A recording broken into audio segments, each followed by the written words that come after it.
자, 따라합시다. 시련이 닥칠 때, 무엇이 닥칠 때? 시련이 닥칠 때. 자, 우리는 느헤미야 이 말씀을 통해서 그 예루살렘 성의 재건 역사가 지금 어떻게 이루어지고 있는가 우리가 계속해서 살폈어요. 그리고 드디어 이 6장은 이 예루살렘 성벽이 완전히 재건되는 그러한 장이에요. 우리 15절, 16절 같이 읽어보겠습니다. 시작. 성벽 역사가 50일 만인 엘룰렐 22호일에 끝남에 우리의 모든 대적과 주위에 있는 이방 족속들이 이를 듣고 다 두려워하여 크게 낙담하였으니 그들이 우리 하나님께서 이 역사를 이루신 것을 알미니라. 기적이 일어나 버렸잖아요. 52일 만에 그 6km가 넘는 그 예루살렘 성벽이 재건이 되어 버렸단 말입니다. 그러니까 여기서 보세요. 원수들이라 그러죠. 그 원수들이 두려워하고 그 원수들이 낙담하게 되는 거예요. 이유가 뭔지도 분명히 여러분들이 읽으셨죠. 이건 사람의 힘으로는 진짜 불가능한 일인데 이 일을 이룬 것 보니까 이 일은 사람이 한 것이 아니라 하나님이 하셨음을 저 원수들이 알미라. 이렇게 성경이 분명하게 기록을 하고 있단 말입니다. 저는 이 말씀을 읽으면서 정말 가슴이 벅찬 거죠. 결국은 돋보이는 것은 사람이 아니라 돋보이는 것은 하나님이 하신 줄 알미더라. 사람들은 온데간데 없어지고 저 일은 하나님이 아니셨으면 불가능해, 하나님만 나타나는 이러한 사역이 돼버렸잖아요. 여러분, 얼마나 들으면서 가슴이 벅찹니까? 여러분, 사람은 영광받을 존재가 아니라 온데간데 없어져도 그 일을 이루신 하나님만 드러나는 교회, 그 하나님만 드러나는 사역, 여러분 얼마나 감동적입니까? 하나님이 우리와 함께 하시는 모습, 사람들, 원수들이 보면은요, 오늘 성경이 분명히 그러잖아요. 저들은 두려워한단 말입니다. 바로 왕이 목동 모세를 하나님이 함께 하시는 것을 보니까 두려워하잖아요. 그 바울을 옥에 가두었던 간수가 하나님이 바울과 함께 하심을 보니까 뭐 하는 거예요? 두려워하는 그러한 모습 우리에게 보여주는 것 아닙니까? 그런데 오늘 본문 보니까 이 엄청난 사역이 바로 완성되기 직전, 이제 지금까지 일어났던 시련들은 공동체에 일어났던 시련들이라면 느헤미야 개인에게 닥친 시련을 우리에게 보여주고 있죠. 1절 같이 읽어보겠습니다. 시작. 우리의 원수들이 내가 성벽을 건축하여 허물어진 틈을 남기지 아니하였다 함을 들었는데 그때는 내가 아직 성문에 문짝을 달지 못한 때라. 이제 모든 성벽을 싹 다 재건했습니다. 오직 남은 일이라면 이제 문짝, 이것만 달면 공사가 끝나는 시점, 바로 그 시점에 바로 느헤미야에게 시련이 닥친 거예요. 여러분, 이 말씀을 보면서 우리는 이런 걸 생각할 수 있죠. 이 땅에 무엇인가 기도가 응답받기 일보 직전, 또 이 땅에 무엇인가 하나님의 응답으로 무슨 일들이 이루어지기 일보 직전, 바로 정상일보 직전에 무엇이 찾아오더라? 시험이 찾아오더라. 그래서 그 시험 앞에 무릎 꿇는 자들이 생각밖에 많다라는 것이죠. 그래서 이번 2023년 U20 그 청소년 그 축구대회 여러분 보셨어요? 우리에게 주는 그 8강의 중요한 교훈이 무엇이었습니까? 저는 그 축구를 보지를 못했어요. 그 선교사님이 그 소식을 전해주셔서 오히려 들어서 제가 검색해서 이렇게 보았는데요.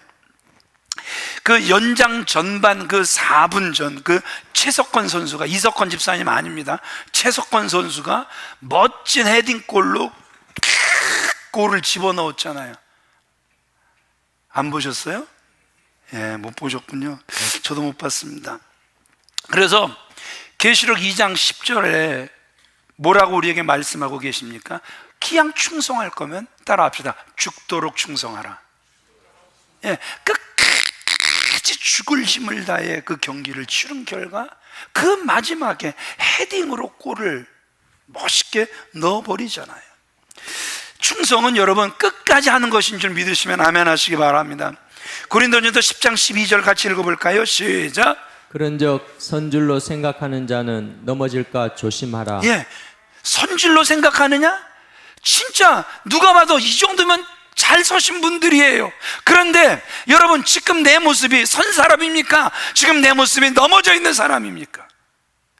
그 모습은 아마 우리가 제일 잘 알 거예요. 나 자신이 제일 잘 알 거예요. 그래서 오늘 성경은 너 섰다고 생각했었니? 끝까지 뭐 하라는 거예요? 조심하라는 거예요. 넘어질까 조심하라는 거예요. 어떤 정점이라고 생각하는 시점에서 예기치 않은 그러한 시험들이 찾아오기 때문에 그렇다라는 것이죠. 밧세바가 다윗의 눈에 띈 때가 어디 있습니까? 언제였습니까? 그가 다윗이 전쟁을 치를 때마다 계속 승승장구하던 때 이런 그가 넘어지게 되는 거잖아요. 이스라엘이 그 가나안의 그 여리고 가장 견고한 성, 그 여리고 성을 정복한 후에 여리고 아이고 아이성 아이고 말 그대로 꼬맹이 아닙니까? 이 3,000명만 주세요. 그러다가 선줄 알고 그들이 자신만만했다가 자빠지는, 정말 크게 자빠지는 그러한 모습을 우리는 보게 된다라는 것이죠. 이 사단의 유혹이 언제 찾아오느냐? 승리와 성공 전 후에 찾아옴을 오늘 성경이 우리에게 말씀해 주고 있는 것 아닙니까? 혹시 여러분 점검해 보자고요. 이제 문짝만 달면 되는데, 이제 기도 응답 일보 직전인데 그 문턱까지 탁 왔다가 여러분 조그마한 문제 앞에 포기해 버리신 일들 혹시 없습니까? 여러분, 오늘 주님은 우리에게 다시 말씀하고 계십니다. 아들아, 포기하지 말아라. 문짝만 달면 된단다. 정상일보 직전이란다. 다시 일어나 힘을 내라고 우리에게 말씀하시는 줄 믿습니다. 오늘 본문 보세요. 그 개인 느헤미야 개인에게 닥친 그 시련, 어떻게 그가 돌파해 나가고 있습니까? 첫 번째, 우리 같이 읽어보겠습니다. 시작. 업무가 있어도 목적에 집중하라. 자, 느헤미야가 공사 막바지에 만난 시련 중 그 첫 번째, 그를 해하려는 음모였단 말입니다. 하나님이 분명히 함께 하심을 저들이 산발랏이 도비아가 겟셈이 보았단 말입니다.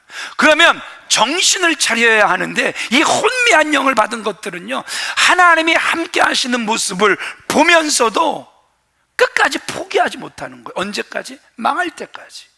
그래서 계속해서 그 느헤미야에게 저 깊은 그 한 촌에서 만나자 이렇게 제안을 4번씩이나 하죠. 그런데 2절 같이 읽어볼까요? 실상은 무엇이었는가? 시작. 실상은 나를 해하고자 함이었더라. 그 4번의 그 만나자고 하는 제안조차도 바로 느헤미야를 죽이려고 했던 음모였다라는 것이죠. 그래서 오늘 그 소리를 듣자마자 그 느헤미야 어떻게 액션을 합니까? 단호히 거절하죠. 거절하는 이유도 너무너무 감격스럽습니다. 예루살렘 성벽이 온전히 완성되지 못했는데 내가 이 중요한 일 제쳐두고 이것저것 신경 쓰는 거 옳지 않다라는 것이죠. 나는 끝까지 이 성벽과 이 성문을 완성하리라. 그러니까 다른 말로 이거예요. 따라합시다. 목적에만 집중하겠다. 사명자는요, 진짜 하나님의 사명자는요, 목적에만 집중하는 모습을 우리에게 보여주고 있다는 것이죠. 언제나 그런 거예요. 많은 사람들을 우리가 보지만 오지랖퍼들, 정말 본질적인 사역은 제쳐놓고 엉뚱한 일에 계속해서 기웃거리는 사람들, 이 사람들이 말도 빠르지만 시험도 제일 먼저 듭니다. 은혜 받는 일 다 제쳐놓고 이것저것 간섭이나 하는 사람 보세요. 자신이 제일 먼저 쓰러져 시험 들어있는 이런 안타까운 모습들도 보게 된다는 것이죠. 여러분, 쓸데없는 일 자꾸 오지랖퍼가 돼가고 계시진 않습니까? 이게 누구의 작전이냐 하면 목적에 집중하지 못하도록 여러분들을 흔들어버리는 사단의 작전이라는 것이죠. 여러분, 혹시 시험 만나셨습니까? 이게 생각밖에 큰 시련입니까? 그럼에도 불구하고 두려워하지 마십시오. 시련은 풀기 위해서 존재하는 줄 믿으시면 아멘 하시기 바랍니다. 시험 만나보면 그 사람의 됨됨이 우리가 알 수 있는 거잖아요. 우리가 그 사람을 진짜 알아보기를 원한다면 여행도 편한 여행 같이 하면 그 사람의 됨됨이 모르죠.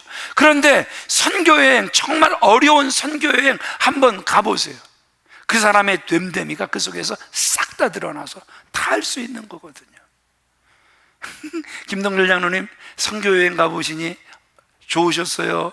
어려우셨어요? 어려웠다 그러시더라고요. 왜냐하면 어두운 사람들만 다 사는 동네에 머리까지 빛나시는 분이 막 빛을 발하시니까 다 장로님 부부만 쳐다보니까 처음엔 그 시선이 엄청 부담스럽거든요. 근데 제가 장담했어요. 저는 거기 갔다 오고 3일 밤을 못 잤어요. 케냐 다녀오고 그 맑은 눈의 아이들이 계속 저를 쳐다보는데 3일 동안 잠만 잘라 그러면 그 아이들이 저를 쳐다보는데 세상에 그 맑은 눈, 그 제가 그랬다 그러잖아요. 하나님 왜 안 재우세요? 이 미련 곰탱이 같은 게 3일 만에 하나님 앞에 던진 질문, 왜 저를 안 재우세요? 그랬더니 하나님이 저 맑은 눈의 아이들이 소똥물 먹지 않니? 근데요, 소똥물 먹는다고. 근데요, 너 돈 있잖아. 없는데요, 너 돈 있잖아. 없는데요. 그런데 이 성령이 떠오르게 하는 게, 제가 이 교회에서 살았던 이 사택안에 사는 게 너무너무 싫어서 그냥 좀 나가서 살아보려고 전세비 좀 모으고 있는 걸 하나님이 치사하게 다 알아. 그러면서 그거 주려는 거예요. 하나님이 짜증날 때가 참 많습니다. 진짜 하나님의 음성을 여러분 안 듣는 게 편할 때가 얼마나 많은지 몰라요. 그 뜻을 알고자 몸부림칠 때 그 뜻이 알려지면요, 진짜 부담스러운 것들 얼마나 많은지 몰라요. 그런데 결국 그분 못 이겨요. 못 이겨요? 우리가 어떻게 그분 이겨요? 치지. 그래서 우물파라고 보내줬더니 세상에 거기서 온천이 빵 터져버려갖고 그 아이들에겐 영상 15도가 겨울이거든요. 동사하거든요. 온천 터지니까 그 아이들이 천국을 만나버린 거예요. 장로님은 어떻게 감동하실지 전 모르겠지만 여하튼 그 마음은, 성령은 감동을 분명히 하실 거예요. 지금 어디 하다가 거기까지 지금 제가 빠져버리고 말았죠. 시험 만나보면 그 사람의 그릇, 그 사람의 됨됨이를 알 수 있다 말씀드렸죠. 1776년 겨울 미국 독립전쟁 당시 그 추위에 떨고 있는 그 병사들을 대통령 조지 워싱턴이 방문을 합니다. 그러면서 이렇게 감동적인 말을 해요. 우리 같이 읽어볼까요? 시작. 봄날의 군인과 햇볕 날 때의 애국자는 아무런 일도 못한다. 장차 국민의 사랑과 존경을 받을 수 있는 사람은 고통의 날을 이겨낸 사람들이다.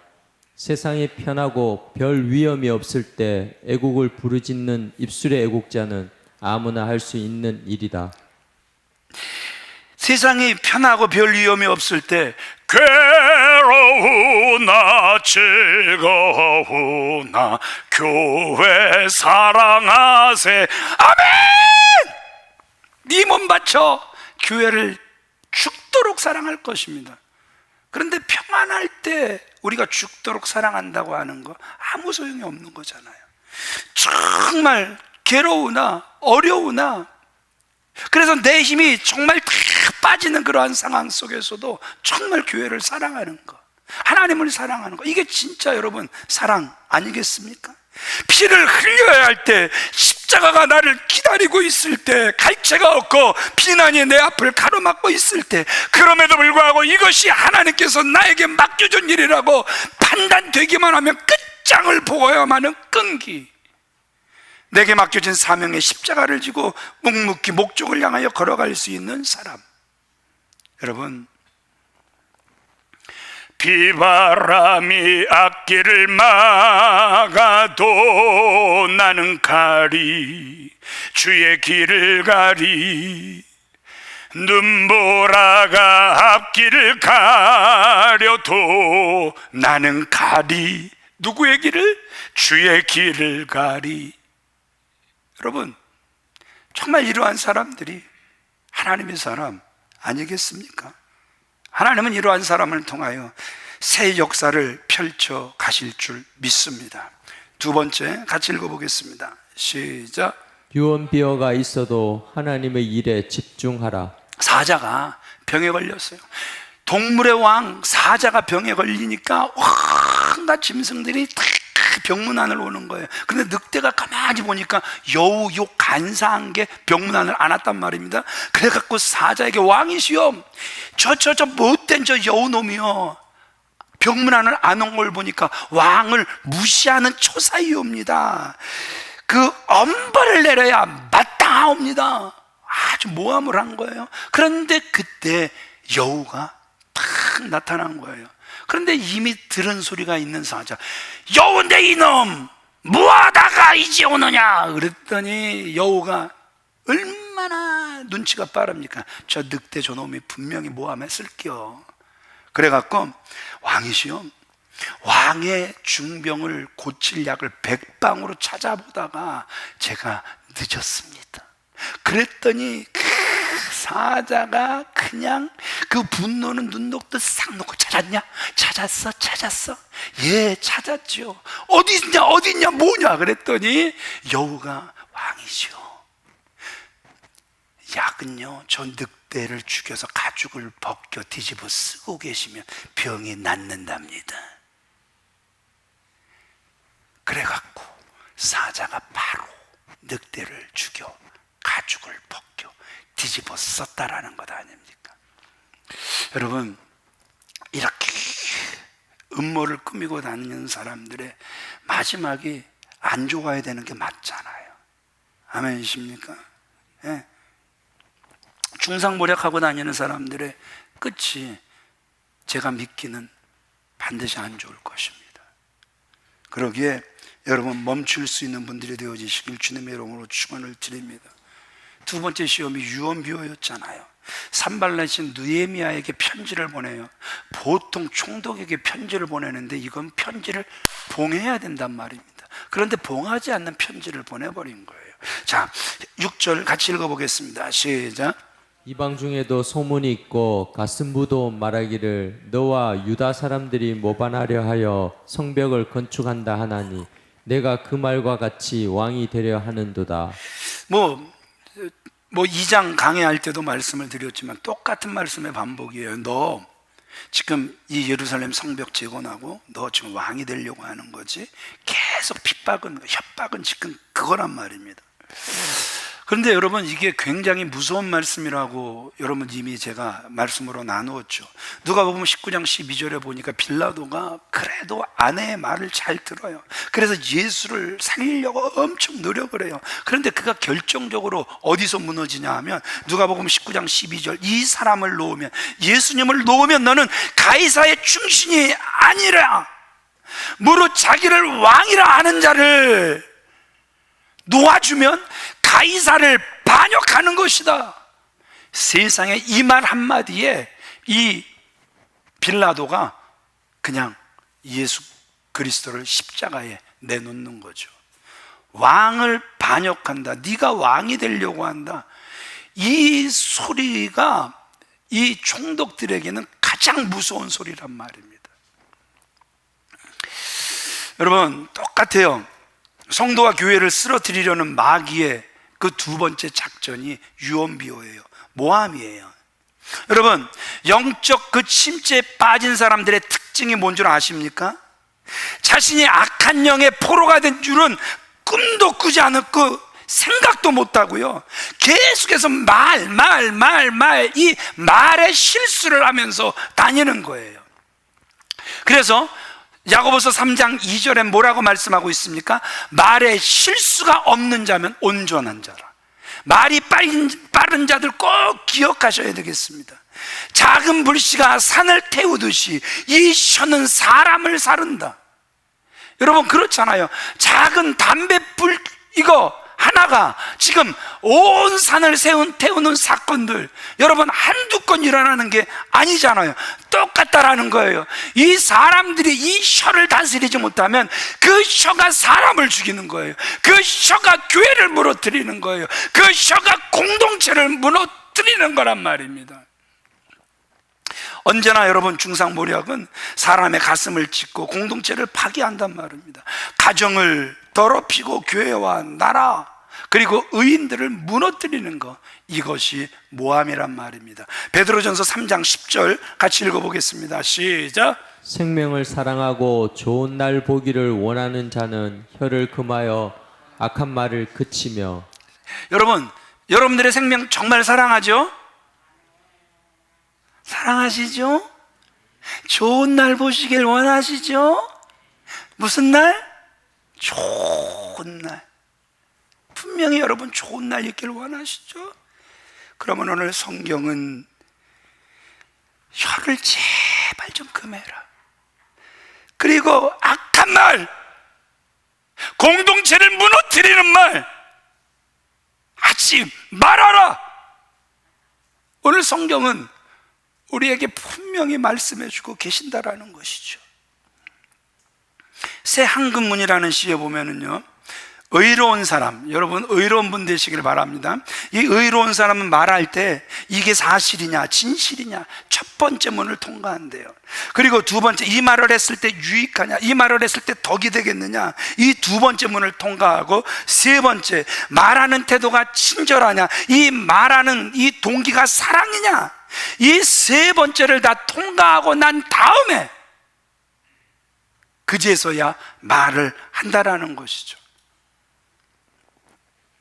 느헤미야가 내가 왕이 되려고 한다는 그 심각한 유언비어 들었을 때 그가 지금 그 사건을 어떻게 해결하고 있습니까? 9절 같이 읽어보겠습니다. 시작. 이제 내 손을 힘있게 하옵소서. 자, 이제 내 손에 힘있게 하옵소서. 여러분 이게 무슨 뜻인 것 같습니까?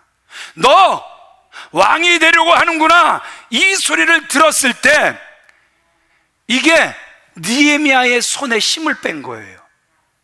발에 힘을 빼버릴 정도로 네가 왕이 되려고 하는 소리, 네가 왕이 되려고 하느냐, 이 소리는요 굉장히 무서운 소리였다라는 사실을 이 느헤미야의 손에 힘이 빠지는 것을 보면서 우리가 알 수 있는 거예요. 그러나 언제까지 손에 힘이 빠져 있겠습니까?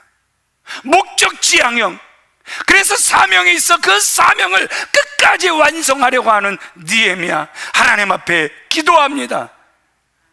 하나님, 제가 말에 충격을 받았습니다. 제 손과 발에 힘이 쫙 풀려버렸습니다. 하나님, 사단의 목적에 넘어가지 않게 하시고 다시 한번 내 손에 내 발에 힘을 주시옵소서. 그래서 하나님께서 내게 맡기신 사명 죽더라도 감당할 수 있게 하옵소서.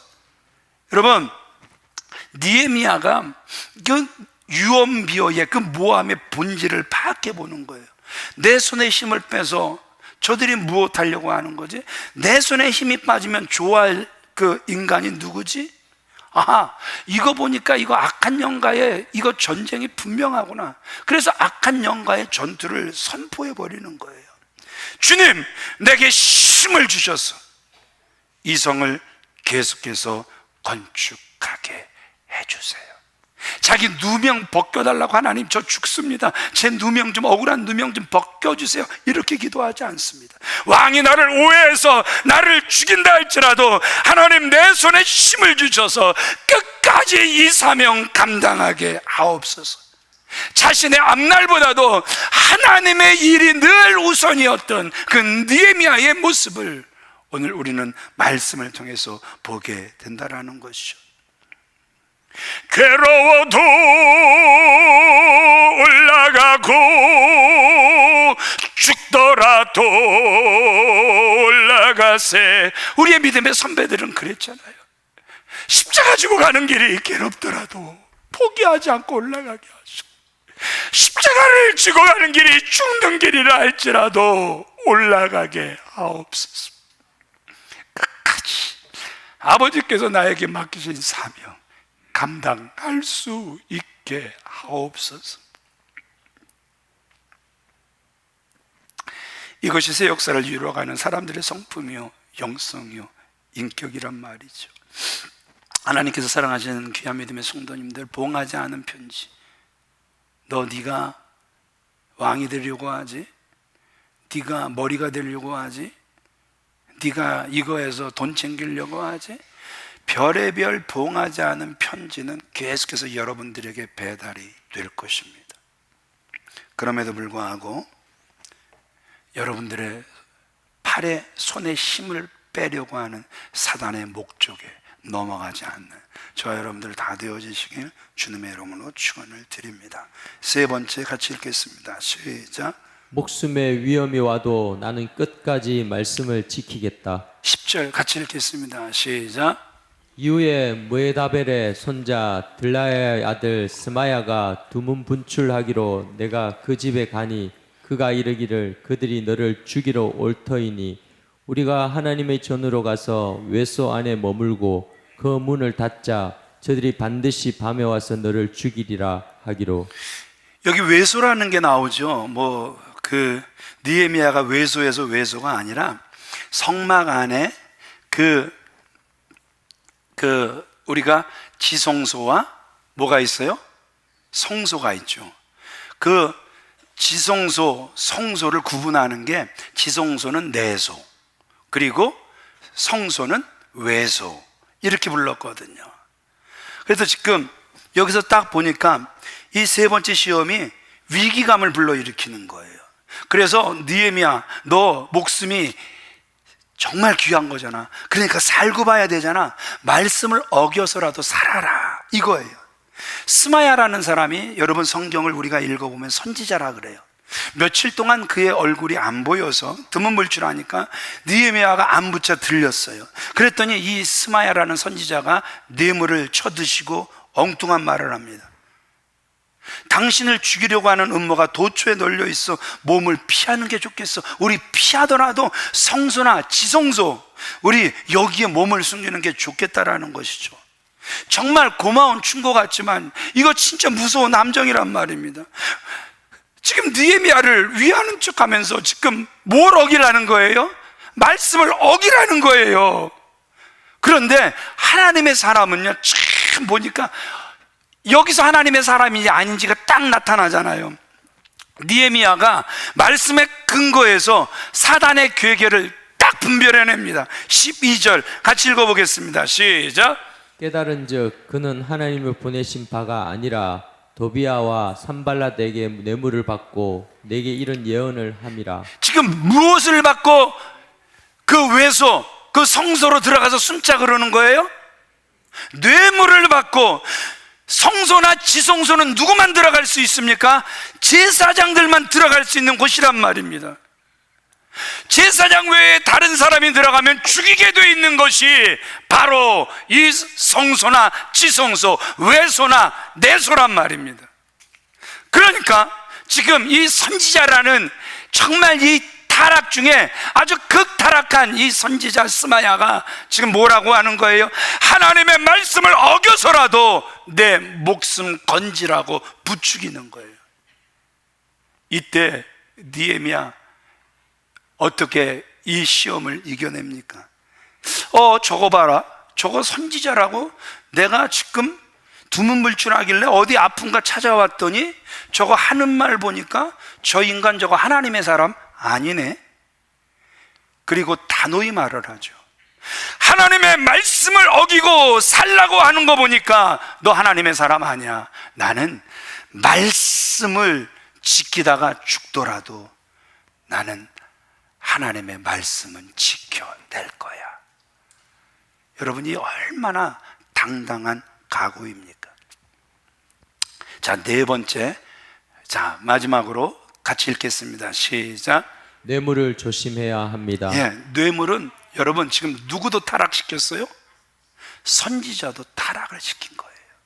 선지자도 뇌물 앞에서는 얼마든지 변질될 수 있다는 사실을 우리에게 보여주고 있어요. 그 뇌물의 막강한 파워를 지금 우리가 봤잖아요. 보세요. 세상의 모든 부정축제, 부정부패, 무엇 때문에 생기는 것입니까? 뇌물이죠. 정경유착의 고리 왜 끊을 수 없어요? 뇌물 때문이죠. 타락한 인간의 비극이잖아요. 심지어 재판관이 뇌물 받고 재판도 굳게 하잖아요. 유전무죄, 무전유죄. 아직도 이런 거 보는 것 같아서 정말 안타까운, 그막 미넘 빗발치던 노야 그제서야 좀 정신 차리는 이러한 안타까운 모습들을 우리는 지금도 보고 있는 것 아닙니까? 여러분, 뇌물 정말 조심해야 돼요.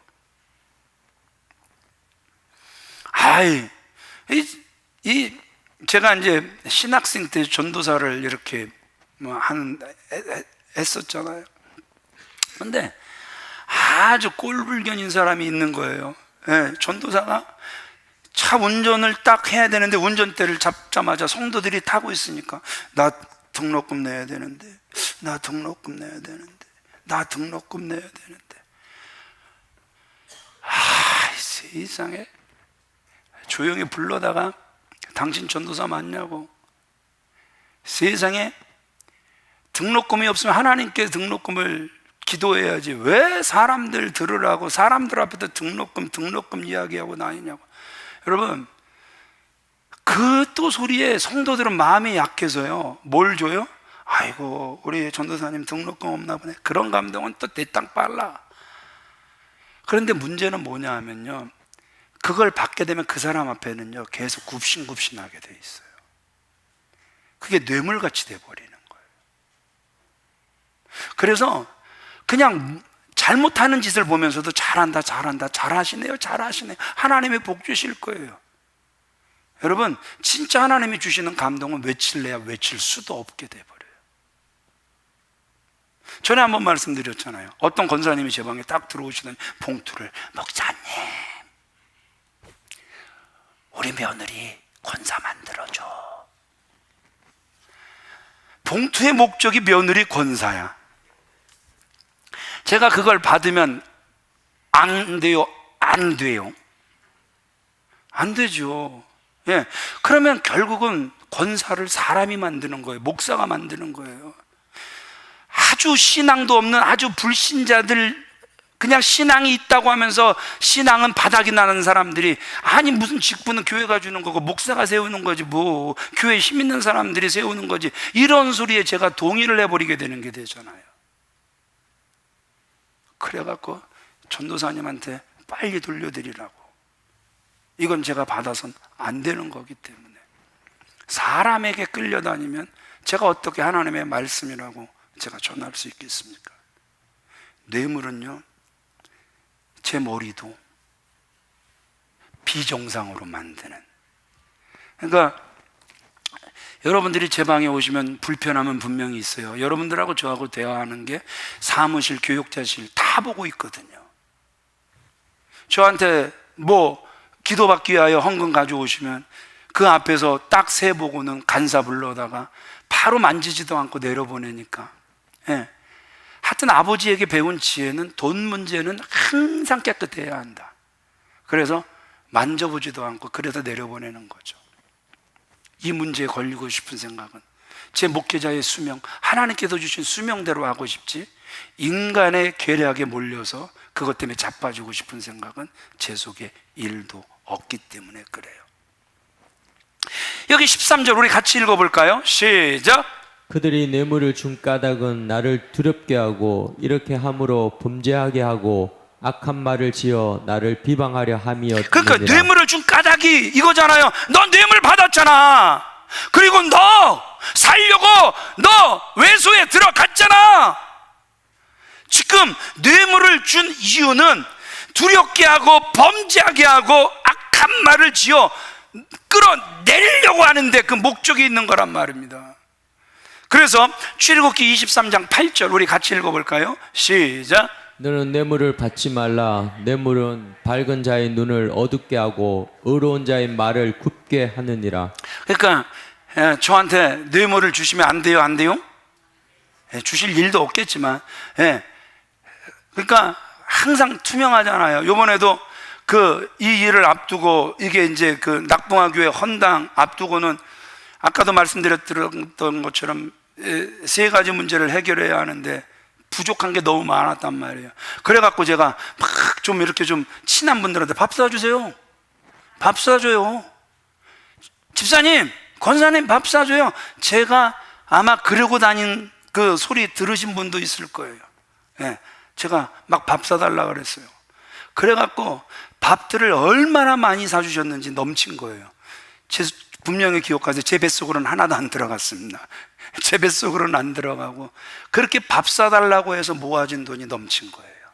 그러니까 여러분, 목사 가끔 밥 한 끼 사줘도 괜찮겠죠? 투명하잖아요. 통장으로 다 들어오니까. 교회 통장으로 들어오니까 얼마나 투명합니까? 그래서 저런 교회 세워지면 얼마나 좋습니까, 여러분? 치워지면 하나님께서 저 성전 치워주시는데 여러분, 저거같이 기쁜 일이 어디 있습니까? 아멘이시죠? 왜 아멘이 안 나오세요? 밥 사달랄까봐 미리 겁나세요? 그런 분은 안 사달래요. 얼굴 보고 표정 보고 제가 알아서 그런 분들한테는 밥도 안 사달래요. 걱정하지 마세요. 시험 들 사람한테 왜 밥 사달래요? 절대 그런 일 없을 거니까 그 걱정은 1도 안 하셔도 돼요. 기쁘게 동참하실 분들에게 밥 사달라 그러지.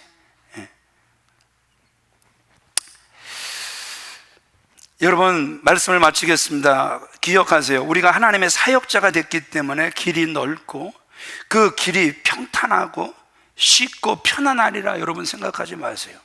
오히려 그 길은 진짜 좁은 길이었습니다. 진짜 그 길은 생명을 내대야 하는 길이었습니다. 그래서 동역자도 적단 말입니다. 때로는 피를 흘려야 되고 때로는 손해도 봐야 하고 자기 재산 다 써가면서 그가 자기의 식솔들 거느렸잖아요. 정말 그 길이 십자가를 지고 따르는 길임을 우리에게 보여주고 있는 것 아닙니까? 그러나 여러분, 그 길은 바르고 의로운 길인 줄 믿습니다. 감격이 있고 소망이 이루어지는 길인 줄 믿습니다. 그 길 끝에 가면 주님이 두 팔 벌려 잘했다 착하고 충성된 종아, 내가 적은 일에 충성하였으니 내가 큰 일로 너에게 맡기겠노라, 이렇게 칭찬해 주실 줄 믿습니다. 결론을 말씀드리겠습니다. 도망다니는 군인이 승리한 적이 없어요. 비겁한 사람이 위대한 역사를 창조한 일이 없습니다. 하나님이 쓰시는 사람은 언제나 시련과 고난을 통과한 검증된 사람이었음을 우리에게 말씀해 주고 있습니다. 느헤미야 보세요. 문제에 부딪힐 때마다 그 문제를 안고 하나님 앞에 나아가 그 문제를 해결받는 모습을 우리에게 보여주고 있습니다. 나는 가진 것 없고 약하고 힘없고 달려가자니 앞이 막혀있는 것 같고 돌아가자니 절벽이고 아무도 도와주는 사람이 없다고 할지라도 위대하고 강하신 하나님이 나의 하나님이신 줄 믿으시면 아멘 하시기 바랍니다. 그 아버지 되신 하나님 앞에 여러분들의 그 모든 문제를 가지고 나아가기만 하면 그 아버지 되신 하나님은 우리의 그 모든 문제를 해결해 주실 줄 믿습니다. 주의 이름을 높이는 자 주님께서 높여주실 것입니다. 말씀을 중심에 끌어안고 가는 사람들, 인생의 가장자리가 아닌 역사의 중심으로 하나님께서 인도하여 주실 줄 믿습니다. 느헤미야 같은 복이 저와 여러분들에게 넘쳐나게 되시길 주님의 이름으로 축원을 드립니다.